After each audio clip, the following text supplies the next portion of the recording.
여호와께로다.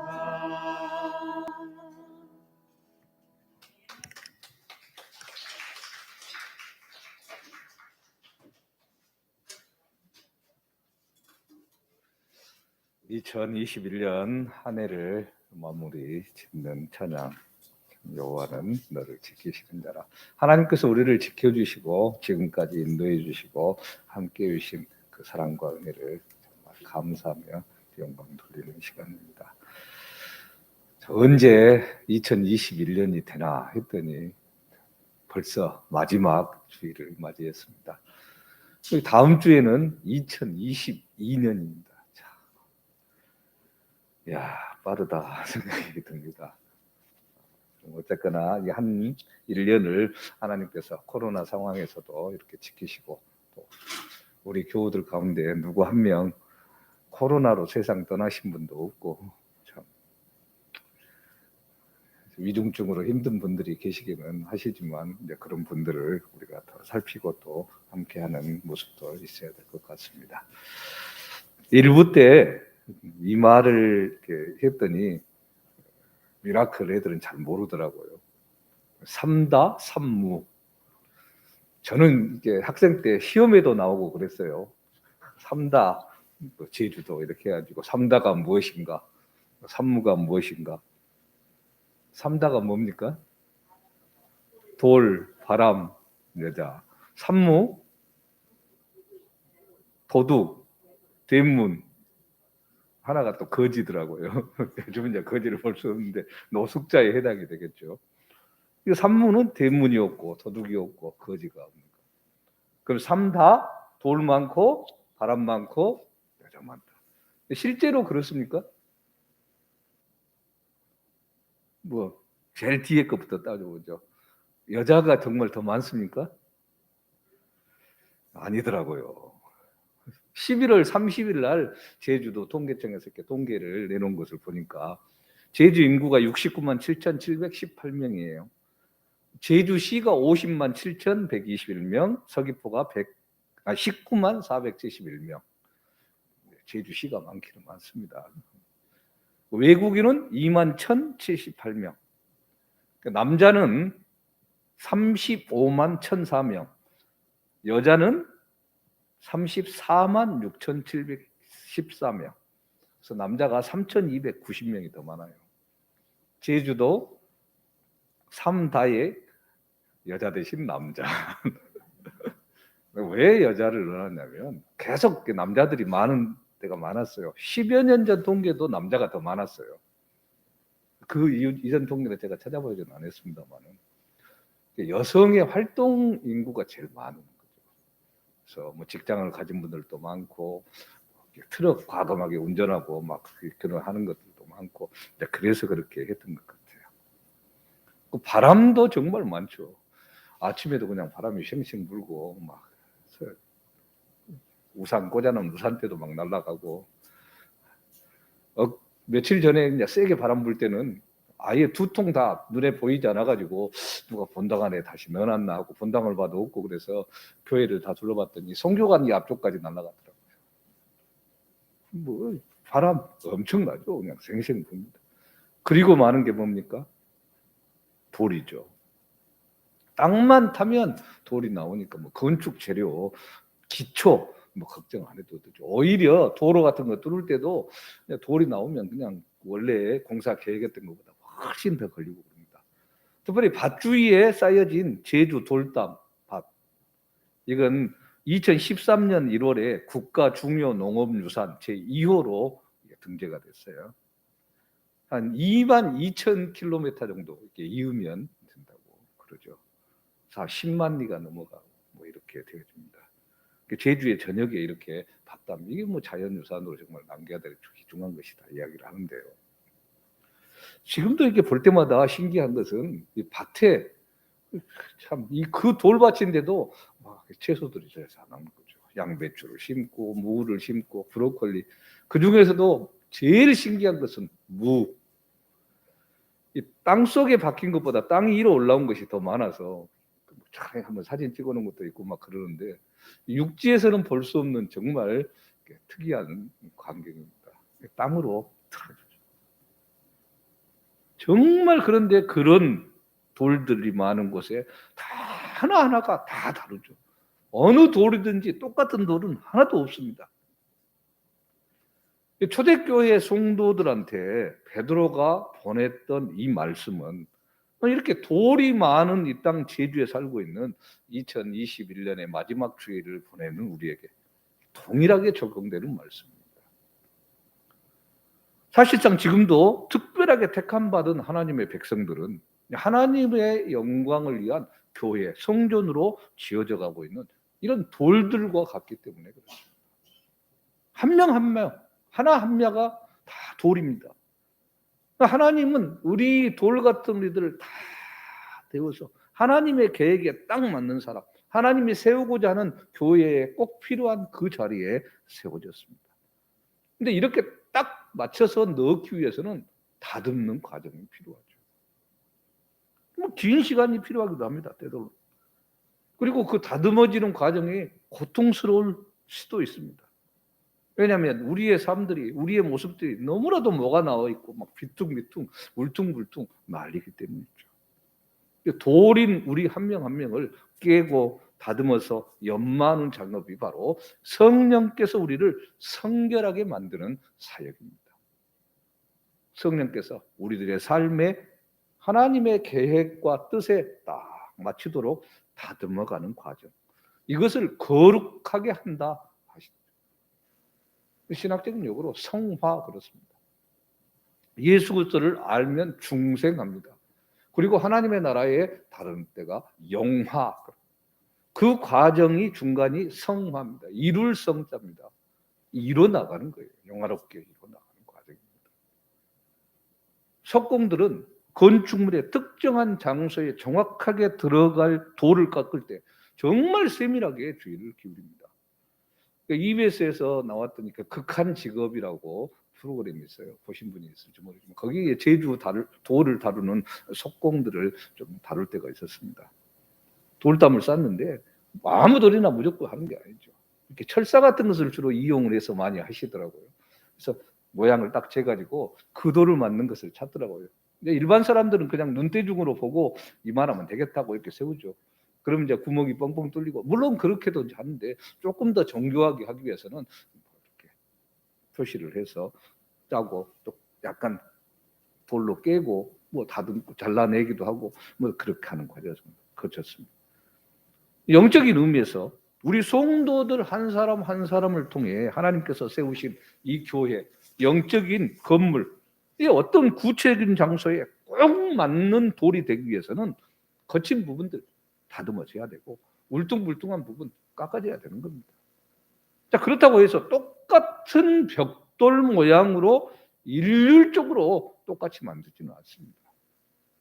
하나님은 하나님의 건축물을 세우기 위해서 절대로 딱 규격에 맞춰진 벽돌을 사용하는 게 아닙니다. 벽돌, 규격품이니까 어디고신 다 똑같죠. 근데 하나님께서는 교회를 세울 때 이런 벽돌을 안 세우는 게 아니라 개성이 있는 돌을 사용을 하시는 겁니다. 자신의 성전에 쓰일 정확한 위치, 정확한 용도, 거기에 맞춰서 사용하십니다. 그런데 문제는 딱 맞지 않을 때는 다듬는 과정을 거치신다는 거죠. 그리고 별의 모양이 다 어우러져서 하나의 건축물을 만들어갑니다. 그리고 또 하나, 하나님께서는 절대로 대량 생산하지 않습니다.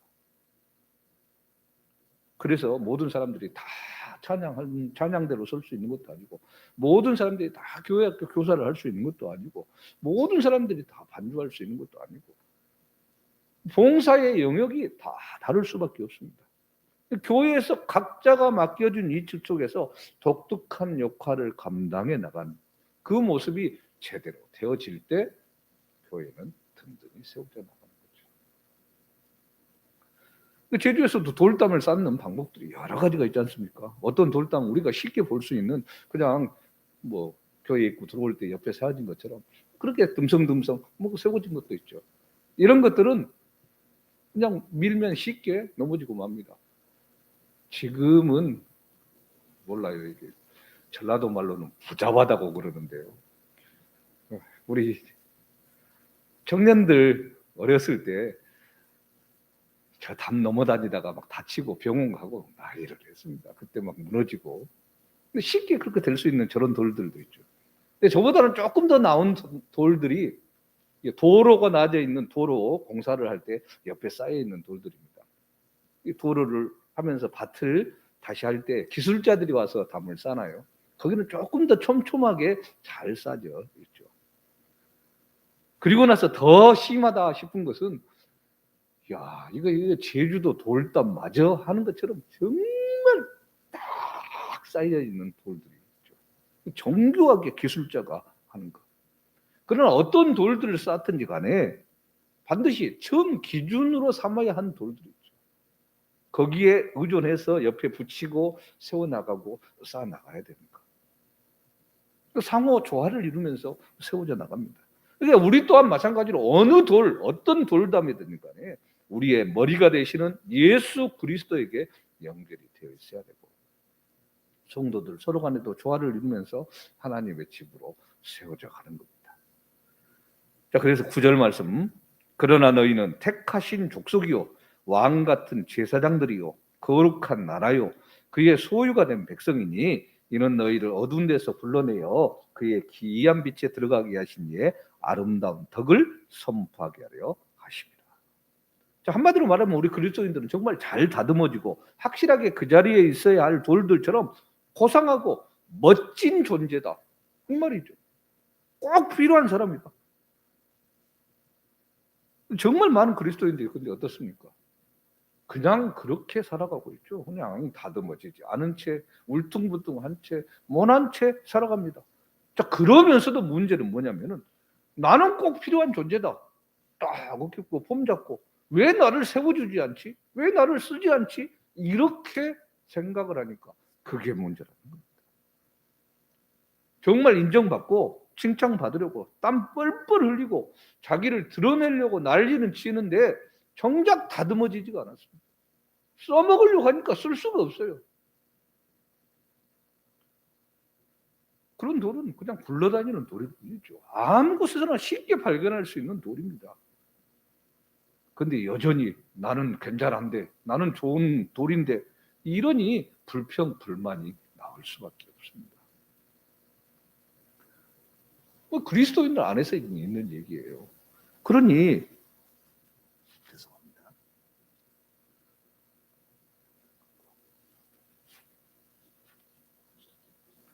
교회에서 물은 마셔도 됩니다. 지금 참 물은 마실 때 어떻게 마시라는 거지 마스크를 쓰고 마시라는 거지.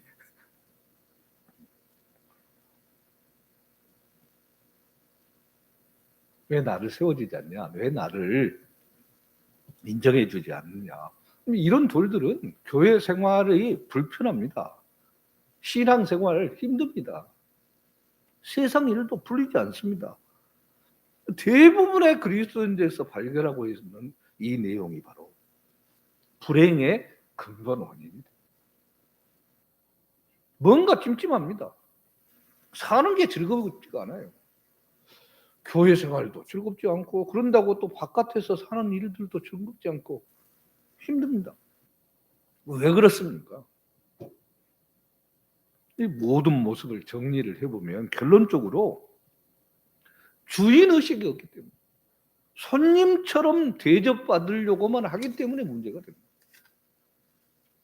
문제는 그런데 내가 주인이 되어야 한다는 사실, 내가 주인이다라는 사실을 머리로는 아는데 막상 교회 안에서는 손님처럼 가만히 대접받으려고만 하니까 문제가 되는 거죠.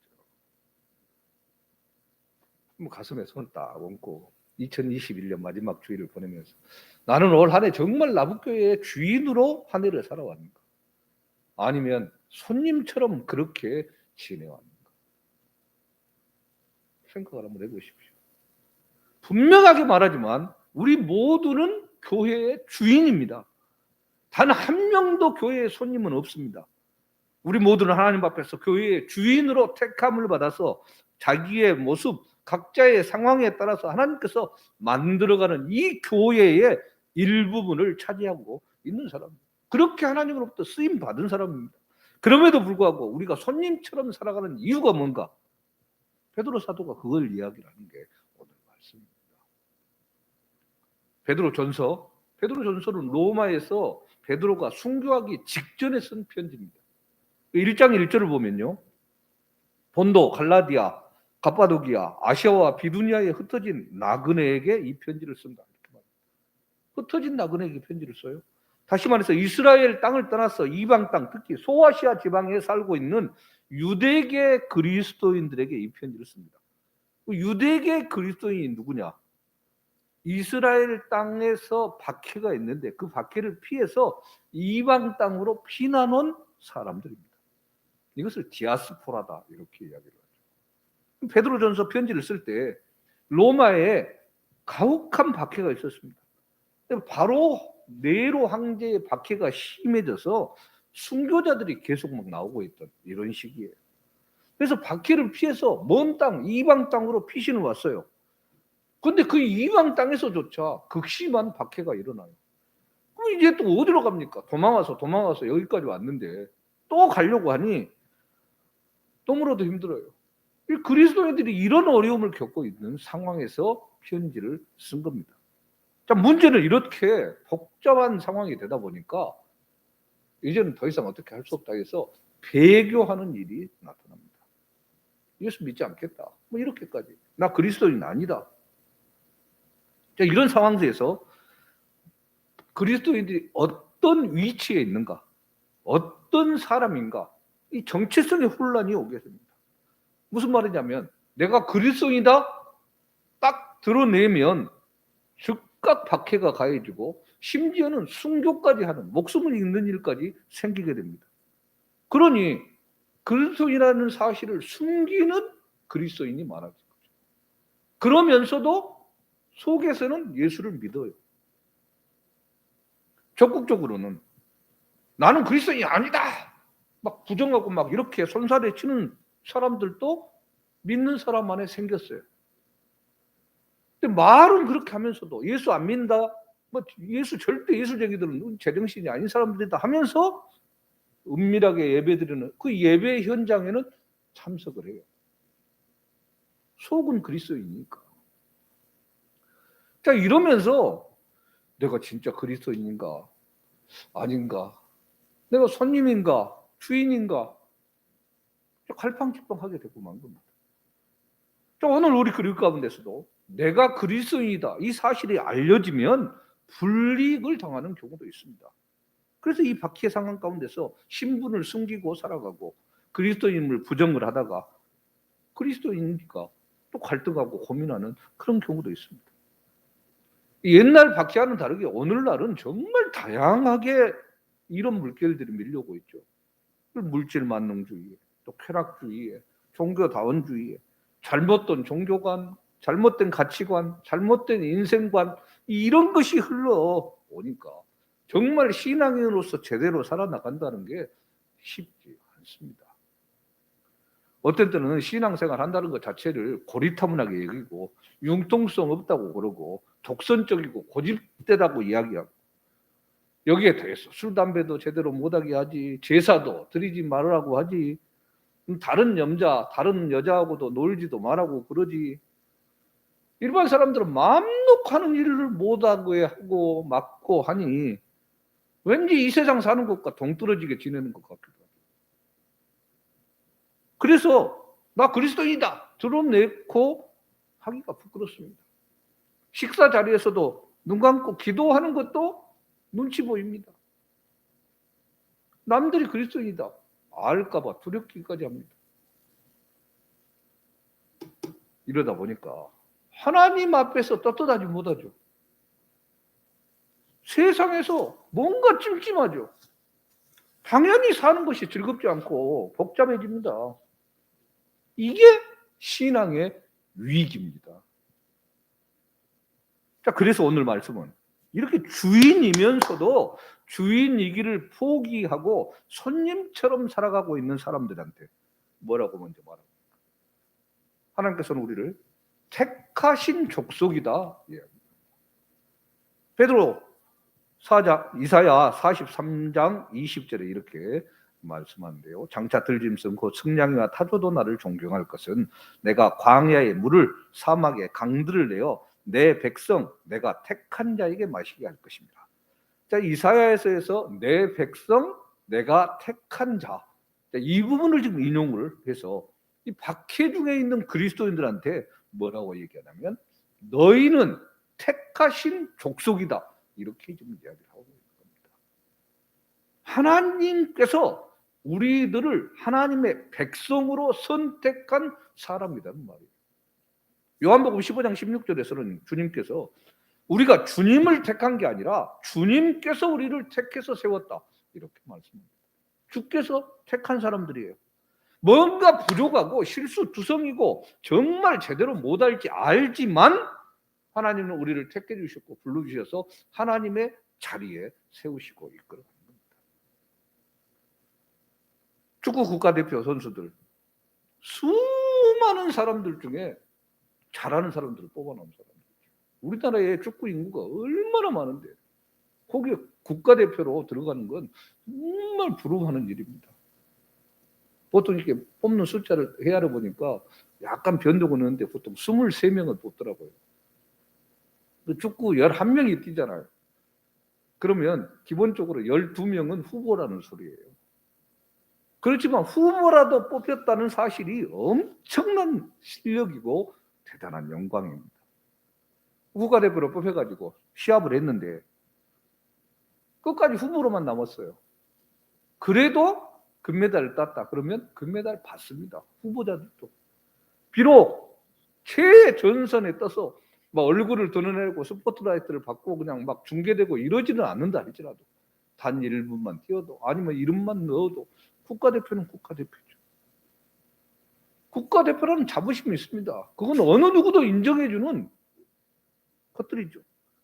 이런 자부심이 우리에게 필요한 겁니다. 나는 하나님께서 택해 주신 하나님의 백성이다.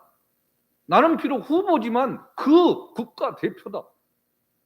어느 누구보다 뛰어난 성적으로 들어간 사람들입니다. 이런 자부심이 필요하죠. 정말 나는 나부교의 교인이다. 이건 인류대학을 나온 것, 그 이상 최고의 가문 출신 그것보다도 더 아무리 큰 공을 센 것보다도 차원 높은 자부심입니다. 하나님의 택하신 족속. 이게 우리가 이 땅에서 살아가고 어디에 있건 자랑해야 할 주인으로서의 자부심입니다. 그리고 또 하나 뭐라고 얘기합니까? 하나님께서 우리를 왕 같은 제사장 이렇게 말합니다. 박해 중에 있던 그리스도인한테 베드로가 한 얘기예요. 너희는 왕 같은 제사장이다 선언합니다. 자, 기본적으로 제사장이 어떤 사람입니까? 여러 가지 특권이 있지만 가장 큰 특권, 하나님 앞에 나아가서 예배하는 자로 서는 거죠. 여러분 지금 앞에 그 자리에 앉으셨는가 모르겠지만 뭐라고 적어놨습니까? 나는 예배자입니다. 예배자입니다. 하나님 앞에 예배자로 설 수 있다는 게 얼마나 큰 특권인지 몰라요. 히브리서 10장 19절 보면 그러므로 형제들아 우리가 예수의 피를 힘입어 성소에 들어갈 담력을 얻었나니 예수의 피를 힘입어서 주님 앞에 나아갈 은혜를 얻은 겁니다. 예수 그리스도를 구주로 믿고 고백하고 나가는 모든 그리스도인들, 하나님의 선택받은 백성들은 하나님 앞에 담대하게 나가서 기도할 수 있고 예배할 수 있는 특권을 가진 사람들이라는 얘기예요. 아무나 이 자리에 올 수 없습니다. 누구나 다 돈 주고 아니면 뭐로 선물을 주고 오라 하면 올 것 같죠? 안 옵니다. 벨수를 써도 안 올 사람 많습니다. 어린이는 뭐 선물 좋은 거 주고 그러면 올 것 같죠? 안 와요. 이건 영적인 일이기 때문입니다. 하나님의 특별한 선택받은 사람들이 아니면 발걸음도 못하는 게 바로 이 장소입니다. 나는 그냥 쉽게 내 친구가 가자해서 왔는데 그 하나님의 특별한 은혜인 거예요. 우리가 지금 이 자리에 참석해서 예배할 수 있다는 이 특권, 이 축복, 이것이 얼마나 귀한가를 알아야 되죠. 그런데 우리가 그런 보통 제사장이 아니고 뭐라고 앞에가 붙어 있습니까? 왕 같은 제사장이다. 제사장도 왕 같은. 영적으로 왕의 권세를 행사할 수 있는 특권을 가지고 있다는 것을 얘기해요. 날마다 막 부르주시옵소서 주시옵소서 뭔마 이렇게 부르짖는 것이 아니라 이 세상의 죄와 음란과 거짓과 온갖 악들을 향해 물러가라 명령하고, 그러면 물러갈 수 있는 통치권을 가진 왕의 자리에 우리가 서 있다는 얘기입니다. 뭐 여러 사람이 반대도 하고 뭣도 하고 뭐 지금 여권에서도 뭐 난리고 막 그쪽고 저쪽 하던데, 박근혜 대통령, 문재인 대통령이 3년 했잖아요. 그래서 이제 풀려났습니다. 아니, 법이 뭐 제대로 진행이 지금 되지도 않고 있잖아요. 그럼에도 풀어줄 수 있어요. 국회에서 뭐 문재인 대통령 뭐가 잘못했다 아니면 누구를 탄핵해야 된다 뭐다 해가지고 국회에서 결의해서 딱 올려요. 대통령이 NO! 거부권 행사하면 안 돼요. 벨수를 써도 안 됩니다. 지금 우리나라 민주주의 대통령이어도 이런 권력을 행사할 수 있는데, 왕은 이 대통령의 권력보다 훨씬 더 세요. 더 자유롭게 할 수 있습니다. 그런데 왕 같은 제사장이라고 이야기합니다. 민수기 6장 27절에는 그들은 이같이 내 이름으로 이스라엘 자손에게 축복할지니 내가 그들에게 복을 주리라. 이렇게 말한 것처럼 왕 같은 제사장인 우리가 이 땅을 백성을 위해서 축복을 빌어줄 때 그대로 되는 겁니다. 저주하면 저주가 그대로 임할 거예요. 그런 권세, 이게 왕 같은 제사장입니다. 주인으로서 축복의 권한이 있어요. 나만 복을 받는 게 아니라 나를 통해서 내 주위의 모든 사람들에게 복 받는 모습으로 나가도록 축복하는 것. 그리고 또 뭐라고 합니까? 거룩한 나라다 말합니다. 택한 백성이고 왕 같은 제사장이고, 더해서 박해 중에 있는 이 그리스도인들한테 너희는 거룩한 나라다 선언합니다. 마태복음 12장 28절을 보면 그러나 내가 하나님의 성령을 힘입어 귀신을 쫓아내는 것이면 하나님의 나라가 이미 너희에게 임하였느니라 말합니다. 그리스도의 심령 안에 하나님의 나라가 임했다. 다시 말해서 우리는 하나님이 다스리는 하나님의 땅과 같이 된 겁니다. 한국에 있는 여러 대사관들에 보면 자기 나라 국기가 세워져 있습니다. 대한민국 영토 안에 있지만 그 나라 국기가 세워져 있는 그 대사관은 그 나라 땅과 같습니다. 도둑놈이 살인을 하고 대사관 안으로 들어가면 한국 경찰들이 들어가서 잡지를 못합니다. 왜냐? 우리 땅이 아니기 때문에. 우리 한 사람 한 사람이 있는 이곳이 하나님의 나라. 누가 건들지 못합니다. 이게 거룩한 나라로 세워주는 것이죠. 이 땅에 살지만 하나님의 다스림을 받는, 하나님의 통치와 주권 속에 지내는 사람들, 우리들입니다. 이런 우리를 통해서 하나님은 하나님의 나라를 더 굳건하게 세워오기를 원하는 거죠. 그리고 뭐라고 또 얘기합니까? 하나님의 소유가 된 백성이다 말합니다. 계속해서 박해 중에 있는 그리스도인들한테 너희는 하나님의 소유가 된 백성이다 선언합니다. 이사야 43장 1절을 보면 야곱아 너를 창조하신 여호와께서 이제 말씀하시느니라. 이스라엘아 너를 지으신 이가 말씀하시느니라. 너는 두려워하지 말라. 내가 너를 구속하였고 내가 너를 지병하여 부른다니 너는 내 것이라. 너는 내 것이다 분명하게 말씀합니다. 소유권을 주장하는 거예요. 하나님께서 내 것이다. 왜 누가 건들려고 그러느냐 말하는 거죠. 하나님의 것일 수밖에 없는 이유가 뭡니까? 하나님께서 나를 창조해 주셨기 때문이죠. 하나님께서 나를 선택해서 불러주셨기 때문이죠. 하나님께서 십자가의 주님을 달리시면서까지 나를 구원해 주셨기 때문이죠. 그렇게 엄청난 비용, 엄청난 것을 투자해서 건져는 내 거다. 하나님께서 주장하고 계시는 겁니다.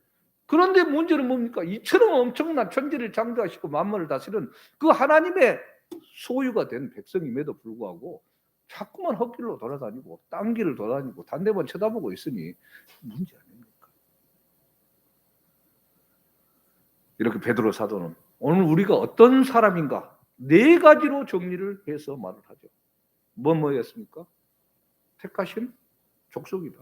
왕 같은 제사장이다. 거룩한 나라다. 하나님의 소유가 된 백성이다 말이죠. 도대체 왜 이렇게 아무런 쓸모도 없는 것 같고 할 일도 없고 약하고 게으르고 이런 우리를 하나님께서 우리를 이렇게 불러서 세운 겁니까? 오늘 말씀 보면 하나님께서 이런 특별한 존재로 우리를 세운 이유, 그것을 설명합니다.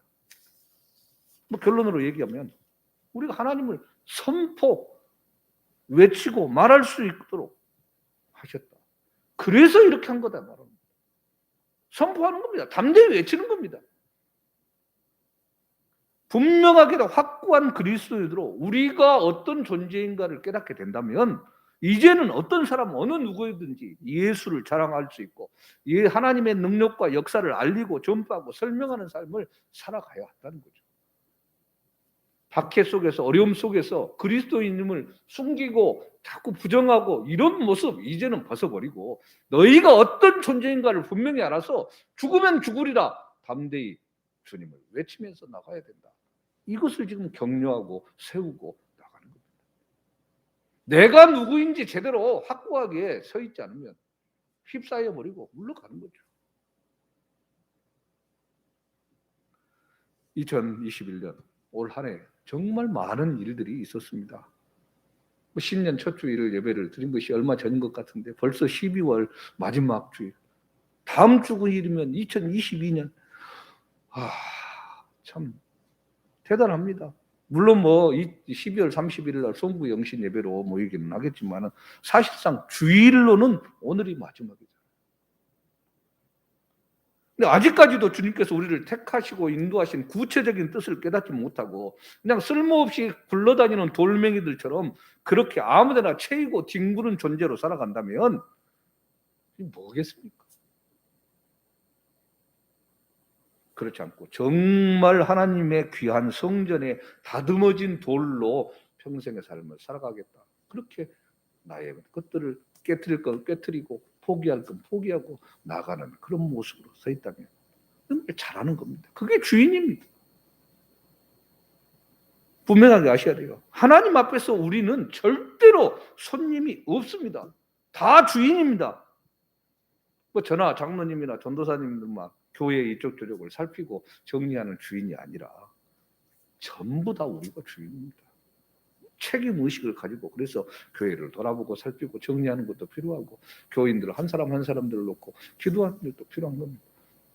왜 코팅해가지고 주소록을 이렇게 한 장으로 만들어 놓습니까? 글씨도 작게. 늘 하는 얘기지만 그냥 이름만이라도 들으면서 예수 기도를 들으면서 하나님의 아들 주 예수 그리스도시여 누구를 불쌍히 여기소서 한 명 한 명 날마다 하는데요. 몇 분 안 걸려요. 뭐 하루에 다 하기 힘들다. 좀 반틈만이라도 진짜 인터넷 검색 하나만 안 해도 뭐 한참을 할 수 있습니다. 왜냐? 우리가 주인이기 때문이에요. 당연한 일입니다. 책임의식을 가지는 것. 그리고 내가 어떤 존재라는 것을 알면 해지는 일이죠. 코로나19 상황이어도 교회 청소 당번을 이렇게 넣는 게 어딘가라면 다 순서에 넣는 게 뭐 몸이 아파서나 아니면 여러 가지 상황 때문에 못하는 분들이 이렇게 빼지만은 근데 사실 그런 분들도 미안함은 가져야 돼요. 왜냐? 만지고 하는 것이 주인으로서는 일이기 때문입니다. 무엇이 흐트러져 있으면 당연히 주인이니까 정리하는 것이고 주인이기 때문에 손님이 있으면 먼저 다가가서 인사하고 반기는 거죠. 주인이기 때문에 아까 눈 왔을 때도 그냥 말없이 빗자루 들고 쓰는 분도 있었습니다. 주인이죠. 주인으로 마땅한 일을 행하지 않으면 뭡니까? 그 나태한 것이고 병들었기 때문이죠. 어린아이들이 움직이지 않고 뛰지 않으면 꼭 문제가 있기 때문이에요. 막 하면 막 돌아다니면서 막 그냥 좀 어지러뜨리고 무너뜨리더라도 주인이면 잘못을 할 수 있어요. 그러더라도 움직이는 겁니다. 움직이지 않는 사람들은 다 어디에 있죠? 우리 같으면 소망동산. 다른 무엇보다도 우리 다음 세대들에게 우리가 진짜 주인의 모습이 아닌 손님처럼 숨어지는 그런 모습을 보여준다면 우리 다음 세대도 그렇게 할 수밖에 없습니다. 그게 맞는 거라고 생각하기 때문에 그렇게 적당히 거리를 두고 하나님의 이 놀라운 은혜에 정말 택하신 족속이고 왕 같은 제사장이고 거룩한 나라고 하나님의 소유가 된 백성이라는 이 사실을 망각을 한 채 지내버리고 마는 거예요. 마지막 2021년 이 마지막 주일에 정말 주인으로 주님을 섬기며 주님의 부르신 이 뜻대로 행하고 있는가 다시 돌아보면서 만약 혹시라도 그런 부분이 없었다면 내년 2022년 신년 첫 주일부터는 정말 주인으로 굳게 서서 하나님께서 우리에게 베푸신 이 놀라운 사랑을 그대로 누리고 선포하며 나갈 수 있는 우리의 삶 되기를 주님의 이름으로 축원합니다. 아멘. 언제나 우리의 삶을 주장하시고 인도하시는 하나님의 특별한 은혜 가운데 2021년을 보내게 하신 것을 정말 감사합니다. 지금 이 자리에서 함께 예배할 수 있도록 이끄심을 찬양합니다. 현장에 있건 온라인으로 함께하건 어느 곳에든 예배자로 설 수 있다는 것, 이것이 바로 우리가 주인이라는 분명한 사실이기에 주님 주인의 뜻대로 행할 수 있는 우리의 삶 되도록 인도하여 주시옵소서. 날마다 채우시고 입히시고 함께 하시는 살아계신 예수 그리스도 이름으로 기도합니다. 아멘.